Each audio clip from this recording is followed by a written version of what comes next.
आज मेरे साथ हैं एक महान अभिनेता के साथ साथ एक महान शिक्षक जो अपने ज्ञान से पूरे विश्व को प्रकाशित कर रहे हैं और सांस्कृतिक कार्यक्रमों को बढ़ावा देने के लिए विद्यालय, महाविद्यालय, विश्वविद्यालय स्तर पर अपनी भूमिका निभा रहे हैं। तो जानते हैं सर के शिक्षक दिवस पर विचार। सर, आप क्या कहना चाहेंगे? गुरुर् ब्रह्मा गुरुर् विष्णु गुरु देवो महेश्वरा गुरु साक्षात परम ब्रह्म तस्मै श्री गुरुवे नमः। मैं अजय कुमार, सभी को नमस्कार। जैसा कि आज शिक्षक दिवस है और हमारे भारत में महान विभूतियों ने जन्म लिया है, उनमें से एक डॉक्टर सर्वपल्ली राधाकृष्णन हुए हैं, जो हमारे स्वतंत्र भारत के प्रथम उपराष्ट्रपति और दूसरे राष्ट्रपति पद पर रह चुके हैं और उन्होंने उस पद की गरिमा को भी बढ़ाया है। उसके साथ साथ वो एक सफल शिक्षक के तौर पे अपने को पहचानने में विश्वास करते थे और उसमें वो सफल भी हुए हैं। तो मैं उनको नमन करता हूं हृदय से कि उन्होंने हमें ज्ञान की ज्योति देकर भारत को नई ऊंचाइयों पर पहुंचाया। सर, आज आप राष्ट्रीय स्तर पर विभिन्न विद्यालयों, महाविद्यालयों, विश्वविद्यालयों में विद्यार्थियों के साथ साथ शिक्षकों को भी अभिप्रेरित कर रहे हैं ज्ञान की ज्योत जलाने में। तो इसके लिए आपको प्रेरणा कहाँ से मिली? हाँ, ये बहुत अच्छी बात कही आपने। प्रेरणा कहीं से भी मिलती है।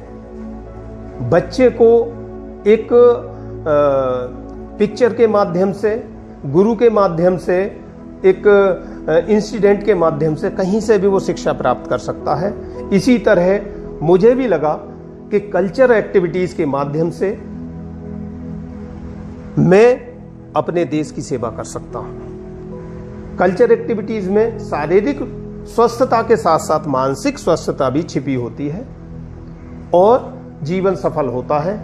मैं यहां से अपना सफर शुरू करते हुए बॉलीवुड, जिसको हम जानते हैं, जहां मूवीज और धारावाहिक बनते हैं, अपनी धरोहर को सजोते हुए, जानते हुए और महसूस करते हुए वहां पर मैंने ये सब चीज देखी।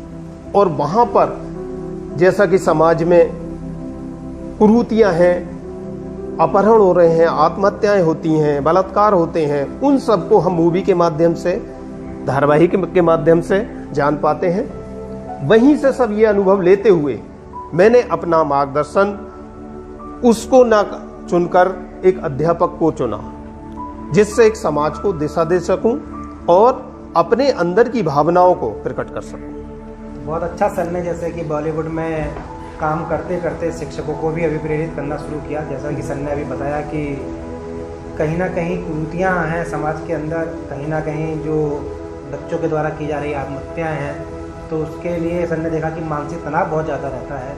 तो मानसिक तनाव को दूर करने के लिए और शिक्षक शारीरिक स्वस्थता के साथ साथ मानसिक स्वस्थता को भी ध्यान में आपने रखकर ये कार्य किया। सर, बहुत बहुत धन्यवाद इसके लिए, आप ये कार्य कर रहे हैं। लेकिन सर, आज हम ये देख रहे हैं कि सर युवा पढ़ लिख कर कॉलेज से बाहर निकलता है और पढ़ लिख कर निकलने के बाद भी वो बेरोजगार घूम रहा है। तो इसका एक क्या कारण है? आप तो इतने बड़े स्तर पर आज कार्य कर रहे हैं, अलग अलग संस्थाओं में आप जाते हैं, अलग अलग महाविद्यालय, विश्वविद्यालयों में आप जाते हैं और एक बड़े स्तर पर आप पूरा काम कर रहे हैं। तो इसके लिए आप क्या कहना चाहेंगे कि क्यों ही बेरोजगारी है? इसके लिए कौन जिम्मेदार है? देखिए, बेरोजगारी शब्द से हर व्यक्ति कहीं ना कहीं अछूता नहीं रहा है, कहीं ना कहीं बेरोजगारी ने उसको छुआ है, लेकिन समय रहते उसने उसको परिवर्तित भी किया है और अपने जीवन को एक आधार दिया है।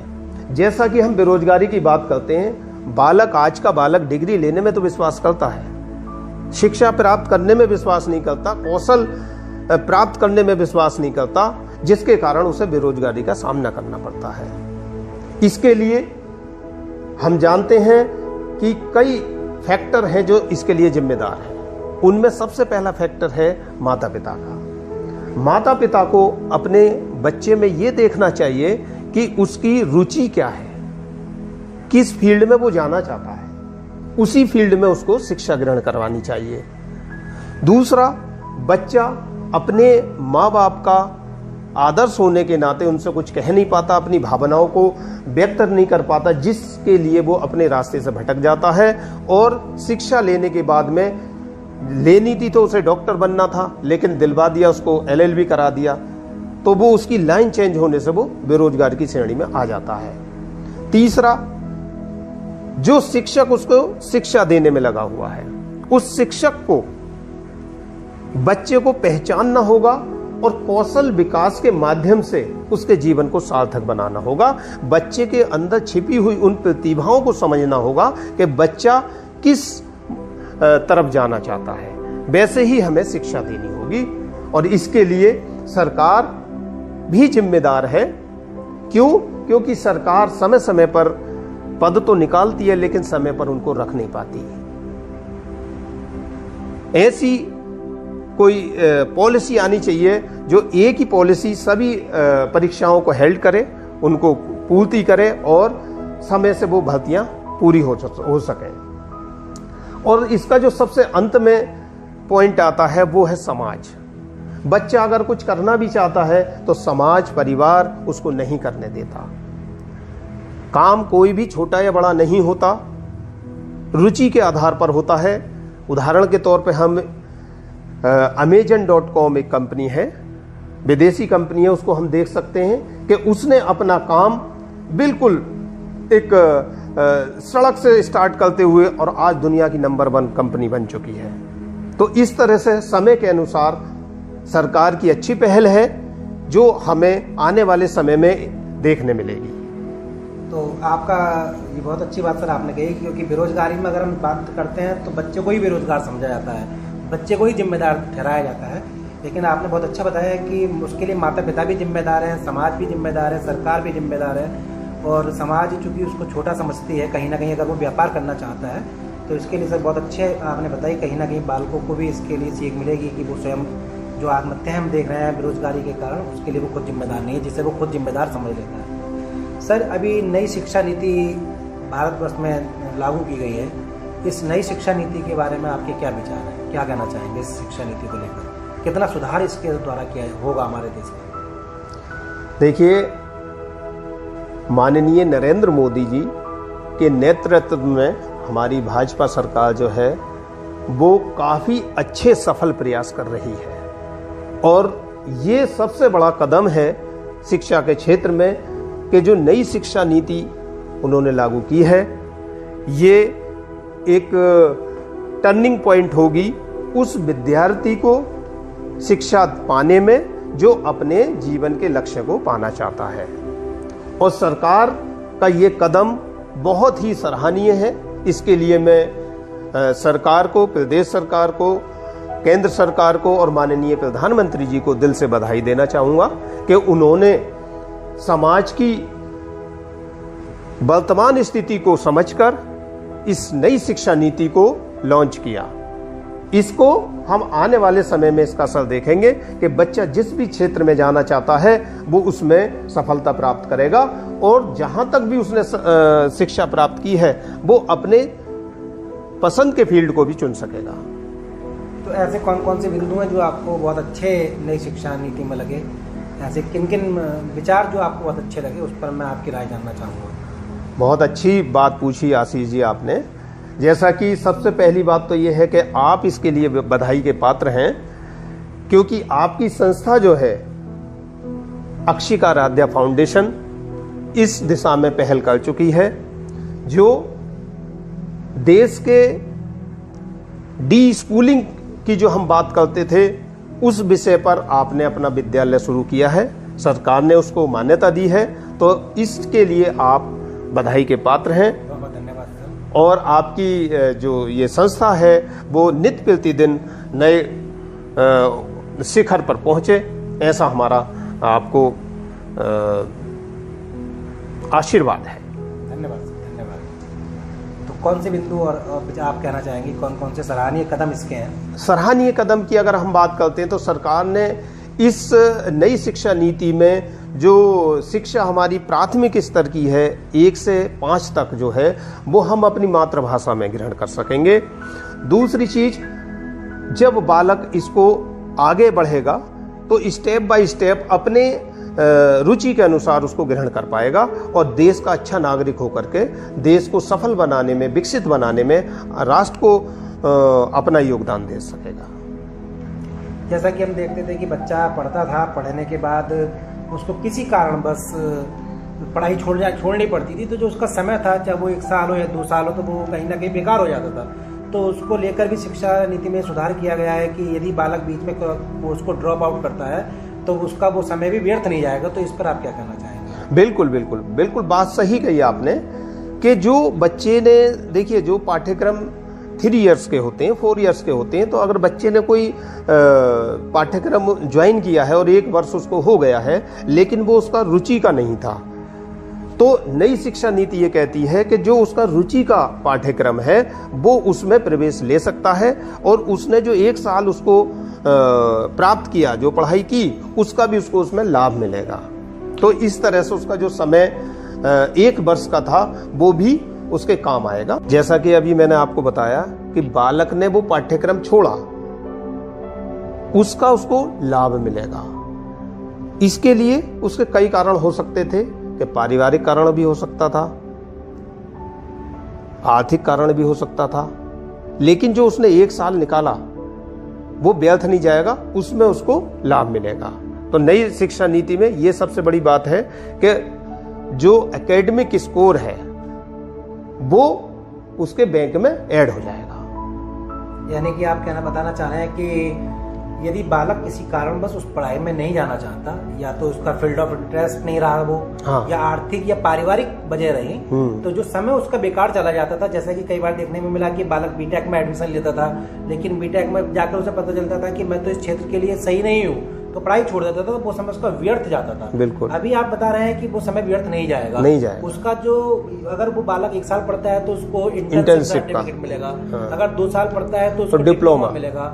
तो ये उसके कहीं ना कहीं जो एक एकेडमिक बैंक ऑफ क्रेडिट बनाया गया है उसमें जमा हो जाएगा। बिल्कुल बिल्कुल। ऑनलाइन क्लासेस चल रही हैं, उसके लिए हमारे भारतवर्ष में जैसा कि कहा जाता था, हम पहले से डी स्कूलिंग की बात करते थे और ये कहा जाता था हमसे कि ये भारतवर्ष में संभव नहीं है, लेकिन हम ये देख रहे हैं कि आज भारतवर्ष में जो शिक्षक हैं उन्होंने बहुत जल्दी अपने आप को इस माहौल में ढाला है और एक बहुत अच्छे, आज हमारे पास बहुत अच्छा कंटेंट और ई लर्निंग का अवेलेबल हो चुका है, उपलब्ध करा चुके हैं हमारे शिक्षक। तो ऐसे में ऑनलाइन स्कूल तो, ऑनलाइन क्लासेस तो चल रही थी, लेकिन कहीं ना कहीं ये देखने में आ रहा है कि बच्चे जो ग्रामीण क्षेत्र के हैं, जिनके पास साधनों की कमी है, जहाँ संसाधन का अभाव है, वो इससे वंचित रह रहे हैं। तो इसके लिए क्या प्रयास किए जा सकते हैं? देखिए, सरकार का जो कदम है वो सम्मानीय कदम है और इसके लिए शिक्षक वर्ग, जो पहले हम बात करते थे डी स्कूलिंग की, लेकिन इसमें जो है शिक्षक वर्ग को आगे आना ही था शिक्षा देने के लिए। सरकार इसके लिए हर संभव प्रयास कर रही है और जैसा कि आज देख रहे हैं, कोरोना महामारी के आ जाने के कारण ये सब संभव हो पाया है। नहीं तो हम सोचते थे कि भाई ऐसा करेंगे, लेकिन कोरोना महामारी के आने के कारण ये संभव हो पाया है। और इसके लिए ये भी बधाई की बात रहेगी आपके लिए कि आपकी जो संस्था है वो ऐसे विद्यार्थियों को जो बहुत ज़्यादा गरीब तबके के हैं उनको आप हर तरह से सुविधा मुहैया कराएंगे जिससे वो डी स्कूलिंग का फायदा ले सकें। ग्रामीण क्षेत्रों में चूंकि अभी संसाधनों का अभाव है, लेकिन वो बहुत जल्द इस नई टेक्नोलॉजी से दूर किया जा सकेगा और उस दिशा में आपकी जो संस्था है वो सराहनीय कदम उठा रही है। इसके लिए आप बधाई के पात्र हैं। धन्यवाद। जैसा कि सर अभी आपने कहा कि कोरोना महामारी आई और कोरोना महामारी के चलते हमारे शिक्षकों ने उसको चुनौती न लेकर एक अवसर के रूप में हमने लिया, तो ये वास्तविकता है कि भारत का जो शिक्षक है वो यदि उसको कार्य करने के लिए अवसर दिए जाएं तो कहीं ना कहीं वो पूरे विश्व में अपना एक अच्छा प्रभाव छोड़ सकता है, क्योंकि भारत विश्वगुरु रहा है। और मुझे पूरा विश्वास है कि कहीं ना कहीं आज जो भारत ने इतने साधनों के अभाव में, क्योंकि भारत उसके लिए पूर्ण रूप से तैयार नहीं था, परंतु हम देख रहे हैं कि भारत ने कितना अच्छा ई लर्निंग कंटेंट तैयार किया है। तो आपका ही बहुत अच्छा कहना है कि भारतीय शिक्षकों ने उस चुनौती को एक अवसर के रूप में लिया। सर बहुत बहुत धन्यवाद आपका। और अंत में मैं आपसे पूछना चाहूँगा, आपसे ये जानना चाहूँगा कि आप हमारे जो शिक्षक साथी हैं, जो हमारे विद्यार्थी हैं, आज शिक्षक दिवस के अवसर पर उनसे क्या अपील करना चाहेंगे, क्या कहना चाहेंगे, क्या संदेश आप उन्हें देना चाहेंगे? देखिए आशीष जी, ये बहुत अच्छी बात है हमारे लिए और देश के लिए कि हम विश्व गुरु रहे थे, रहेंगे, लेकिन समय के अनुसार जो बीच का जो हमारा समय रहा वो ऐसा रहा कि शिक्षा का स्तर उसमें गिरा। परंतु सरकार की नीतियों के द्वारा आज हम फिर विश्व गुरु की श्रेणी में आ गए हैं और इस पद को, इस पद की गरिमा को पूरे विश्व में फैलाएंगे। और इसके लिए ये जो नई शिक्षा नीति है ये मार्गदर्शक है हमारे लिए। शिक्षक आज हर उस टेक्नोलॉजी का सहारा लेते हुए जिससे छात्र वंचित था, गरीब तबके का व्यक्ति वंचित था, वो सब मुहैया कराई जाएगी। और हमारे साथी शिक्षकों को भी बधाई देना चाहूंगा कि उनके कर्म के द्वारा, काम के द्वारा और इच्छा शक्ति के द्वारा जो ये चीज संभव हो पा रही है वो इसके लिए बधाई के पात्र हैं। बहुत बहुत धन्यवाद सर, आपने समय दिया। और अंत में मैं भी ये कहना चाहूँगा कि अक्षिका आराध्या फाउंडेशन भी इसके लिए आगे कार्य कर रही है, क्योंकि ऑनलाइन कंटेंट के लिए हमारे कुछ शिक्षक जो ग्रामीण क्षेत्र के थे या जो आयु वर्ग में थोड़ा बढ़ गए और उन्होंने कहीं ना कहीं तकनीकी का कम प्रयोग किया था, तो उसको बढ़ावा देने के लिए इन सर्विस प्रोग्राम भी हमारी संस्था चला रही है। और जैसा कि सर शिक्षक दिवस के अवसर पर हमने इसको फ्री कर दिया है पूर्णतः, और सभी जगह जाकर हम इसको कोशिश करेंगे। तो जो भी हमसे संपर्क करना चाहे तो उसके लिए हम पूर्ण रूप से उसके लिए उसके शिक्षकों को तैयार करेंगे, क्योंकि हम भी चाहते हैं कि भारत का हर शिक्षक सशक्त बने, तभी वो सशक्त राष्ट्र निर्माण में भागीदारी सुनिश्चित करेगा। तो मैं अजय कुमार जी को बहुत बहुत धन्यवाद देता हूँ कि सर ने व्यस्तम समय से अपना समय निकाला और आज शिक्षक दिवस के अवसर पर हमें थोड़ा समय दिया। बहुत बहुत धन्यवाद।